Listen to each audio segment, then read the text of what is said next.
أعوذ بالله من الشيطان الرجيم وما نتنزل إلا بأمر ربك له ما بين أيدينا وما خلفنا وما بين ذلك وما كان ربك نسيا رب السماوات والأرض وما بينهما فاعبده واصطبر لعبادته هل تعلم له سميا.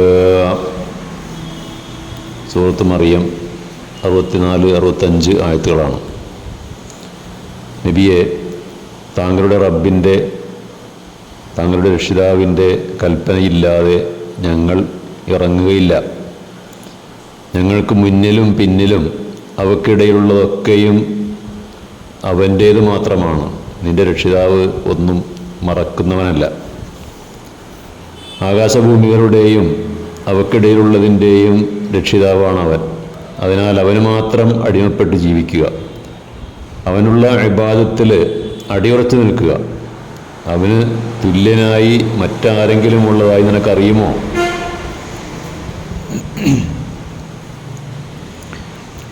നബിസ്വല്ലല്ലാഹു Mecca ജീവിതകാലത്ത് സത്യനിഷേധികളായ ശത്രുക്കളുടെ അക്രമങ്ങളും പീഡനങ്ങളും നടന്നുകൊണ്ടിരിക്കുമ്പോൾ ജിബ്രീൽ എന്ന മലക്ക്, അതായത് ഗബ്രിയേൽ മാലാഖ, ദിവ്യ സന്ദേശങ്ങളുമായിട്ട് ഇറങ്ങുന്നത് നബിക്കും അനുയായികൾക്കും വലിയ ആശ്വാസവും സമാധാനവും നൽകിയിരുന്നു.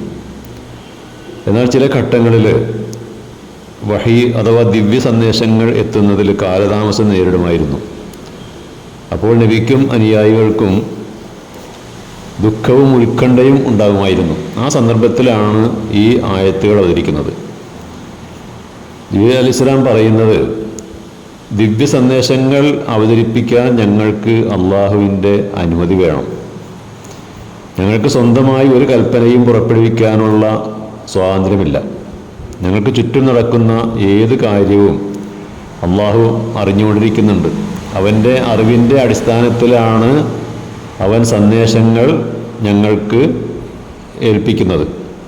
അതനുസരിച്ചാണ് പ്രവാചകന് ഞങ്ങൾ അവതരിപ്പിക്കുന്നത്. ഞങ്ങൾ സ്വന്തമായി ഒന്നും അവതരിപ്പിക്കാൻ യാതൊരു അധികാരവുമില്ല, അർഹതയുമില്ല. ശേഷമുള്ള ആയത്തിൽ പറഞ്ഞത്, ഈ പ്രപഞ്ചത്തിൻ്റെ സൃഷ്ടാവും നിയന്താവും പരിപാലകനും ഏകനായ ദൈവം മാത്രമാണ്. അവനല്ലാതെ മറ്റാരെങ്കിലും ഈ സൃഷ്ടിപ്പിൻ്റെ പിന്നിലുണ്ടോ? ഒരാളുമില്ല, ഒരു ശക്തിയുമില്ല.